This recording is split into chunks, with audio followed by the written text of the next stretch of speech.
Back to the track then as those field event qualifying competitions continue. It's the first of 3 heats in the men's 1500 metres. As for the women, a few minutes ago, no pacemakers. These promise to be very, very tactically challenging. 9 men go in this first heat. It is the same qualifying conditions. Only the first 3 go through by right. There's Louis Guilabert of France, second in the French Championships recently, a personal best 5 weeks ago in Miramas, 3:36. Paul Moya of Andorra, twice the Andorran champion, 3:35 outdoors, only 3:40 indoors. Tom Keane, we rocketed past there for Great Britain. Bronze medal in the World Cross Country mixed relay last year, second in the UK Championships, in good form. Van der Heyden of Belgium we saw there. Jakob Ingebrigtsen, the superstar in this discipline. One of the superstars of the sport on the global scene. A world record 3 weeks ago, of course, in Liège. Abdi Ali of the Netherlands, twice their champion. Probst of Germany, trying to catch up here. European under-23 champion back in 2017, Probst. Cathal Doyle in fabulous shape, a 3:53 mile, third in that world record race behind Ingebrigtsen in Liège. And Nuno Pereira of Portugal goes on the inside, European under-20 champion. 6 years ago now. He won their national championships recently in 3:37. He's in good form. Ingebrigtsen, how will he run this one? It'll be fascinating. There's the Norwegian. So away they go then on the back straight very quickly into the first bend, of course. And Ingebrigtsen, well, at the moment, right at the back, somewhat bizarrely and uniquely, I think, in an all-red strip for the Norwegians. That's make them easy to spot once we get used to it, although it makes them look a little bit like, I don't know, Turks, Poles, you take your pick. But Ingebrigtsen taking this very calmly at the back at the moment. Remember that astonishing brace of world records in the same race. He smashed the world 1500 metre record and the world mile record in Liège 3 weeks ago. 3:50 is in fabulous form. So, the Frenchman leading it out. Louis Guilabert trying to keep this honest. And Hannah, a first circuit in 30 seconds. Not lightning quick, but it's okay. More sort of towards the keeping it moving kind of pace. It'll be around about 3:45 pace. But Guilabert, a steeplechaser really by trade. And he is very competent over 1500 metres. But I would think Guilabert would fancy this race, moving around 3:40, 3:45 pace. But Jakob Ingebrigtsen, he's always happy just to sit and chill at the back and make one big decisive move. You can see the green lights just flashing on for a second here. With this being the first heat, I'm not sure what the green lights are indicating. I thought we were going to use them to compare the heats, but we'll keep an eye out for them in the other heats. But Guilabert, he's looking up at the big screen. He's using that to help him understand what the other athletes are doing around him. The national record holder for Belgium, Van der Heyden, hasn't moved off his shoulder. Ingebrigtsen then, he's only had one race this winter, and that was the world record 1500 mile 3 weeks back. Sits at the back here. I fear if somebody goes down here, he could be in real trouble. The Briton Tom Keane running a smart race, staying off the curb there. Back in about 6th place at the moment as the Frenchman Guilabert continues to lead. The tall, long-striding Ruben van der Heyden is a good athlete, 4th in the European Championships last year to Belgium in Rome. Looking strong too. Back in 8th place is the Andorran Paul Moya, holding his form well. And then back in 4th place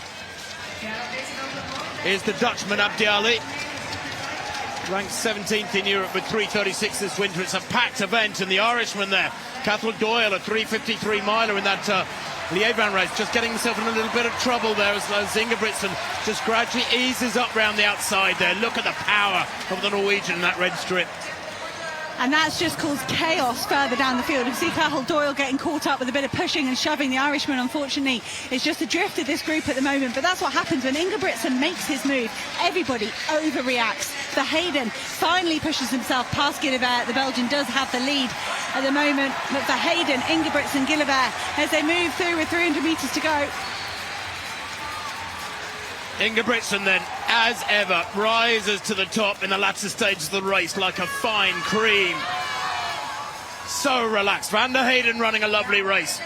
Cathal Doyle, I'm sure will put in an appeal as he is down and out of it, as Ingebrigtsen leads these 6 through the bell. And it's 3 to go through by right, that's all. Keane of Britain back in 5th place, has got some hard running to do. So indeed has the Portuguese Pereira in 5th, but Ingebrigtsen just winds it up down the back straight. The power oozing out of every pore as he comes around the final bend into this short straight. It's going to be very tight for the minor places. The Frenchman goes through by right there, and on the outside the Portuguese gets through as well. Goodness me, the French Guillovert gets through, and it wasn't just checking who it was who got through in third place. We'll have to wait and see. Verheyen rather, making it through okay, I think, but it was very, very tight for those minor places. Guillovert certainly went through behind Ingebrigtsen. He ran that in such relaxed manner, as you would expect. It was Verheyen who came through in third place, excuse me. Our commentary position isn't ideal. We're about 30 metres past the finish line. But Ingebrigtsen, Guillovert, Verheyen go through. Pereira misses out by 4/100ths of a second. Very, very tight indeed. And Ingebrigtsen looks like he could do that again. That was like a repetition in training. And Ingebrigtsen, of course, going for his triple-double. He's won the 15 3K double 3 times at this European Indoor Championships, and even the 3,000 the year before as well. So he's very comfortable here, and I do love the fact that Ingebrigtsen, he still wants to come here. He still really cares about winning at this level, whether he's done it multiple times or not. Here's a look at the second start list for the men's 1500 metres. Joachim Vermeulen, a surprise silver medalist from Rome, goes in this one. He will have just seen Verheyen, his teammate, pick up an automatic qualifying spot. But perhaps Isaac Nada of Portugal, the favourite in this race. Fastest there on season special, you can see all the way down to 3:32. So the Portuguese athlete, he should be able to control this. So Robert Farken, a German athlete, has been racing over in the States where he's based and where he trains. And I think he'll be very confident here of making the final, but how often do we see these 1500 metre races dawdle and then we get a surprise? There's Jonas Reina of Finland on the outside, 11-time national champion over 800 metres, stepping up to 1500 here. There is Isaac Nada, the Portuguese national record holder, fastest in the field. Paul Anselmini of France, European Under-23 bronze medalist from a couple of years ago, goes inside him. Now Mohamed Attawi of Spain, he was a good age group 1500 metre runner and then burst onto the senior 800 metre stage last season. But Attawi trying 1500s for this indoor season. Farken of Germany, one of the fastest as well, 3:33 this year. Federico Riva of Italy goes with leg number 3. Robert van Riel of Netherlands goes in lane 2. And there is Joachim Vermeulen of Belgium. He sees his best over 3:36 this year. Vermeulen, that silver medal in Rome.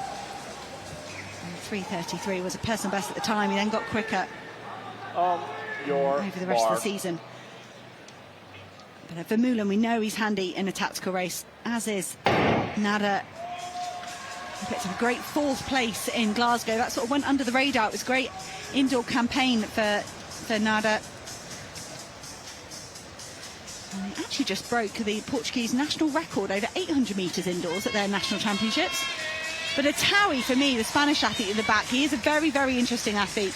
I mentioned my sort of theory, if you do the 800 metre as your trade, moving up to the 1500, it's actually a bit easy. You can think faster than the men around you. You're used to having to make split-second good decisions, and Attawi is very tactically competent over 800, and I expect that to transfer into the 1500 metres. But it's going nice and slowly, as all mainly the men's 1500 metres tend to go, but all the 1500 metre races this evening, they've all gone very, very slowly through the first few laps. But you know what, Anna, the Italian Riva there in exactly the right place. Well, he was, but he's allowed the German Farken to come past him now.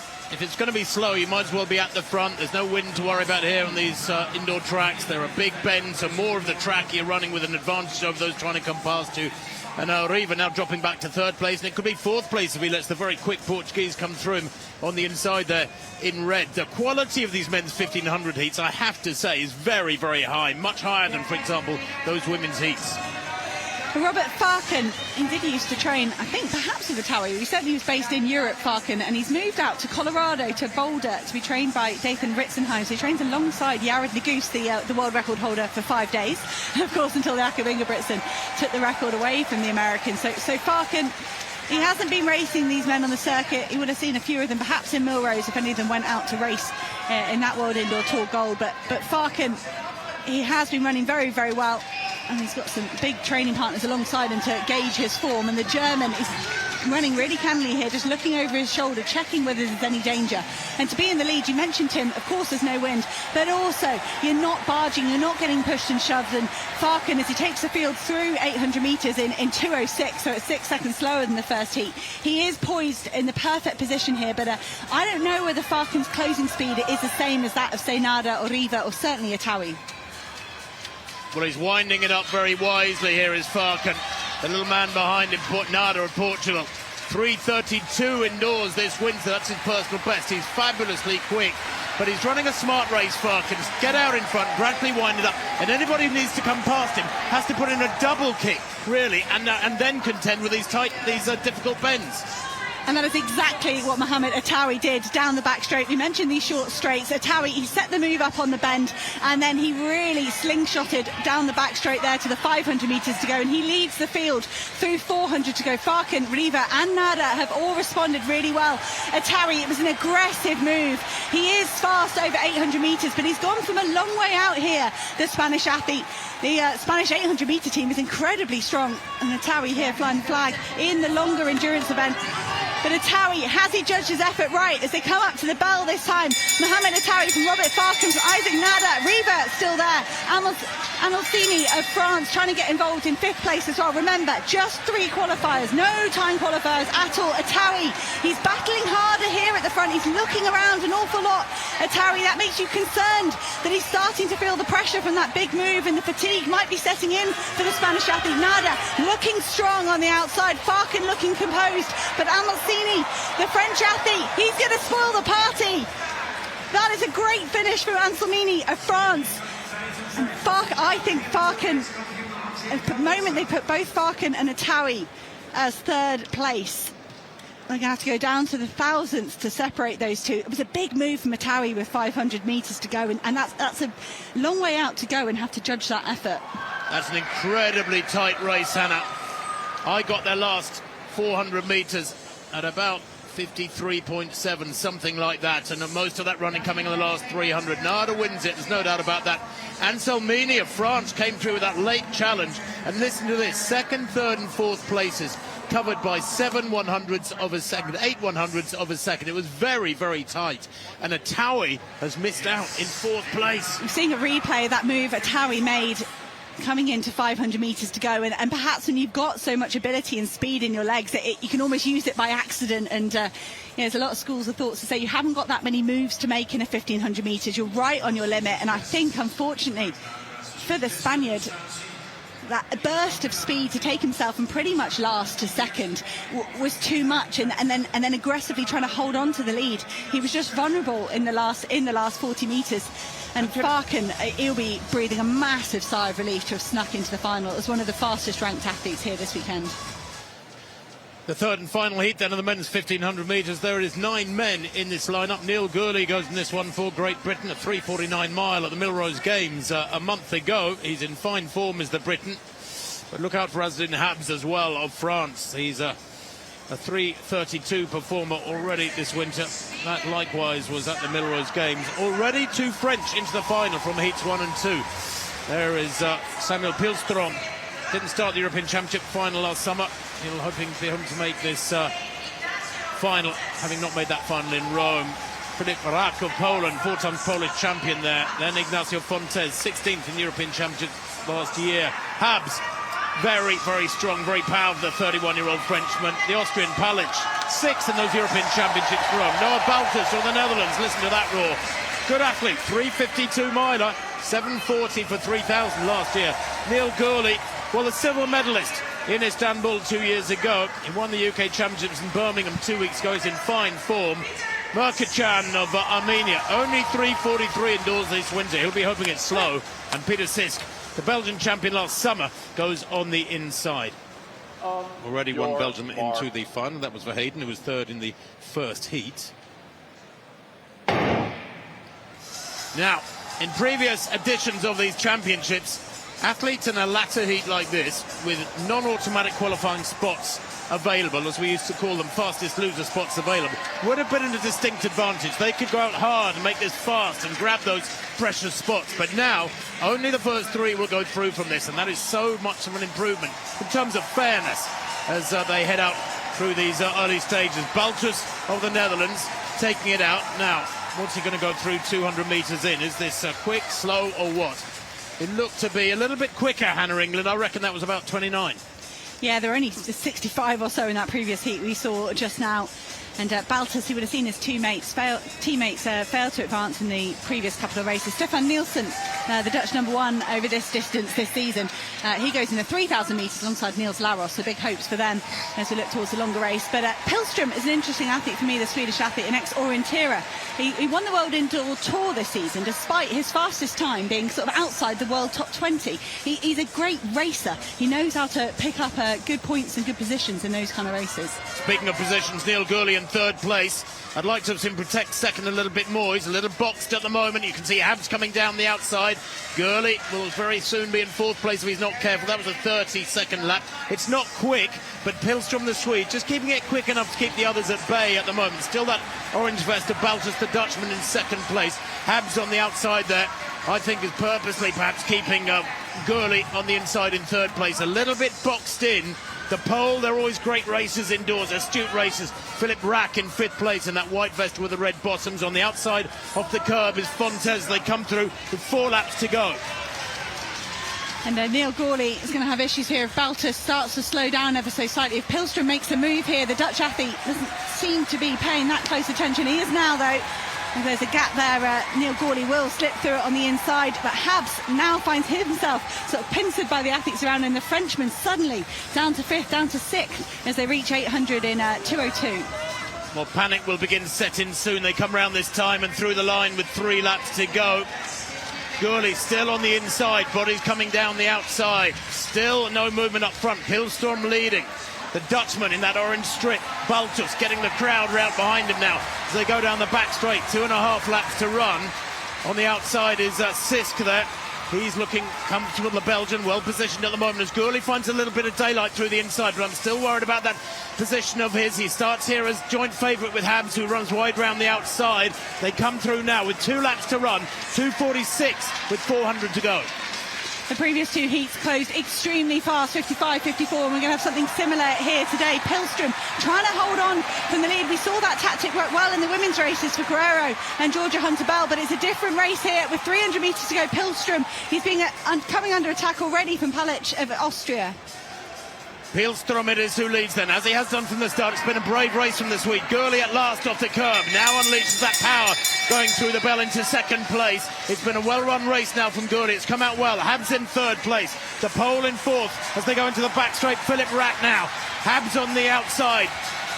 Rack on the inside, down the back straight. Pilström working hard as Gurley challenges. Going into the final bend, he's having to run the long way round this bend, but that surge has taken him and Pilström and Habs away from the rest. 3 go through, remember, and those are the 3. Gurley runs it, nicely judged in the end. Pilström, brilliant running from him. What a gutsy run from the Swede to make it through in third place, and Habs comes through for second. That was a very, very interesting race indeed, but I have to admire enormously the front running of Pilström and the strength, the way he used his effort over those last couple of laps just to get across the line in the top 3 was perfect judgment. It really was. Neil Gurley, I was so worried about him as a Brit through those middle stages of the race, but actually he was well in control, Hannah. I think Gurley ran a smart race there. We were concerned about his position there, pinned on the inside, but he just made one very good move into the bell when it mattered, and then had enough to sort of rally again when he was alongside Pilström in the home straight. Habs, for me, it was a messier race from the Frenchman. He didn't run with the confidence that you'd expect from a 3:32 guy this season. He was all over the shop. He was inside, he was outside, and I thought he looked under pressure with 200 metres to go, but in the end, you know, that fitness there for Habs, he was fine as the race spread out over that last lap. And hats off to Pilström for leading the race and still having enough, as you said, Tim, to sort of fight in that final lap. So part of the job done then for Gurley, Habs and Pilström. They're through to the final. Palic misses out there by just 2 or 3 metres. Rack doesn't make it through either. No major surprises there. The big names in particular, Gurley and Habs. go through okay. And we can have a look at those who make it through to the final of the men's 1500 metres. Forget the times, they're irrelevant in races of that nature, as they should become the final. It depends if they use those lights on the inside of the track. But Ingebrigtsen the quickest ahead of Gilliver and Verheyden, the fastest heat of the three. Gurley and Habs and Peelstrom in the second heat. And the other heat, Nada, Anselmini and Farken. There is a look at the 9-person final for this men's 1500 metres. Of course, the men's mile and 1500 metres this season has been absolutely on fire. Jared Magoo started things going with that world record over in America, and it stood for 5 days until Jakob Ingebrigtsen broke it. But behind it, so many national records, so many good performances this season. First to the greats, Paul Anselmini of France, youngest in the field at 21 years old, 1:44 last year over 800 metres. Louis Gilliver is the second of 3 Frenchmen who will join this final. He's best known as a steeplechaser, really, an 8:13 man. Samuel Pilstrom is the national record holder for Sweden. He actually won the World Indoor Tour this season. He's a good competitive tactical runner. Ruben Verheyden was 4th at the European Championships, almost snuck a medal on the outside. He's their national record holder as well. Robert Farken, perhaps a bit lucky to make the final here, the German. Came down to the hundredths in the heat yesterday. There were no time qualifiers. Isaac Nada was 4th at the World Indoor Championships in Glasgow last season. You'll have just seen Afonso, his teammate, pick up a silver medal in the women's race. Neil Gorley doesn't come in with the fastest time this season, but he's looking for back-to-back medals at this championships. It was a silver for him back in Istanbul, ahead of this man, Azzedine Habs, the Frenchman, faster on season's bests than Neil Gorley, 3:32 to his name, but he's 3 seconds behind this man, Jakob Ingebrigtsen, 21 times a European champion, a double Olympic champion, double world champion, 5 world records, and he says he wants more, he says he wants all of them. And Jakob Ingebrigtsen loves to compete, he loves to compete at the European level as well. It was a lovely surprise to see him in Antalya for the European cross country last winter. A few months after the outdoor track exploits, he turned up, won another title there. We've just seen Georgia Hunter-Bell, one of the favourites, falter on the women's side. And for me, in middle distance running, if it goes slow, if that pace lags, that's when you get the upsets. And that's where you get the results you don't expect. And Jakob Ingebrigtsen, he hasn't been beaten in a European Championship 1500 since Martin Lewandowski beat him in Glasgow in 2019 in the indoors. He knows his way around a tactical field at a European level. Of course, we know he's vulnerable on the global level. Not getting the gold medal in Oregon, in Budapest, in Paris, but at European level, he's masterful. Well, he is, and you know, in Istanbul 2 years ago, he led every step of the way to a championship record of 3:33.9. He ran at 26.8 last lap. He's a master of maintaining a quick tempo and then winding it up in the last 2 or 3 laps indoors, and that's such a hard tactic to contend with. 9-athlete field, and there are 6 national record holders. This is 3 Frenchmen. Those 2 Frenchmen in the middle don't have the national record, but they're super quick anyway, and they'll know how this race is going to go. The world record holder, Jakob Ingebrigtsen, he likes to go off slow. It's very often the first lap, the first couple of laps, he'll sit behind and then he'll hit the front. But I wonder if he's got half an eye on his championship record of 3:33.95. Set winning in Istanbul. Stand up, please. It's a wobble on the line for Robert Farken there, I think the German on the inside. And it's a tricky task for the rest of these men. They have to believe they can beat Ingebrigtsen. They have to believe that he'll make a mistake in his pacemaking, and they'll be, you know, the next man to be someone that managed to beat Ingebrigtsen. Your marks. It doesn't seem to add any stress to Ingebrigtsen. He wears the pressure very, very well. And there he goes, straight to the back. And I'd say none of the rest of these athletes are natural front runners. Nada of Portugal is sitting on a really fast 800-metre time in the last couple of weeks, so he'll trust his kick. Azzedine Habs, he's been running in the low 3:30s many times in the last 18 months or so. The Frenchman at the lead at the moment. And I wonder if someone just takes this to the 3:33, 3:34 kind of territory, they might increase their chances of medal. But is that enough to run the legs off Ingebrigtsen?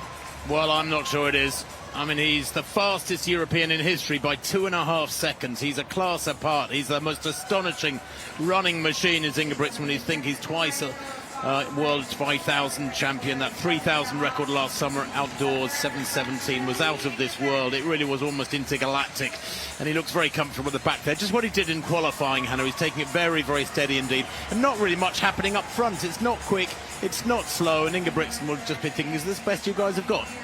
And Pilstrom and Farken just going round Anselmini, the French athlete there. Is that a proper move from Pilstrom? It might be. The former international orienteer turned 1500 metre runner, knows how to navigate his way around stuff. But Pilstrom up onto the shoulder of Habs, and Gillivert with that steeplechase strength. I don't think he'll be pleased with how slowly this is going. And Jakob Ingebrigtsen, of course, he's going for the 3,000 metres later. And here he goes, Jakob Ingebrigtsen, as they hit the 600 metre mark. They're running around about 3:45 pace. He glides to the front. It causes chaos behind, as it so often does when Ingebrigtsen makes a move. It's a strong move. He's into the lead. Farken is down. He's disrupted Neil Gorley and Anselmini, and perhaps Verheyen there as well. Ingebrigtsen is in the lead, and suddenly this field is spread out.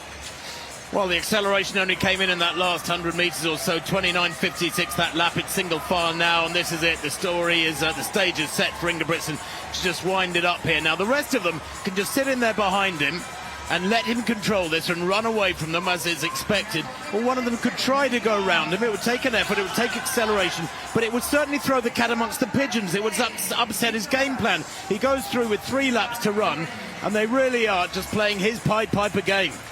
So he's increased the pace ever so slightly, down to 28.5 there from 30-second laps. It's a bit weird here. The screen is on the inside. You can see Ingebrigtsen just cast his eye over to it then. It's not traditionally where it is at the end of the straight, but Ingebrigtsen's still using it. Everybody capable of running this pace for at least another couple of laps. That's the danger of tactical running. So many of them can live to 1,000 to 1,200 metres. But Jakob Ingebrigtsen, this time he goes through the balance, another 28-second lap. Yeah, gradually accelerating. It's very cleverly done from Ingebrigtsen.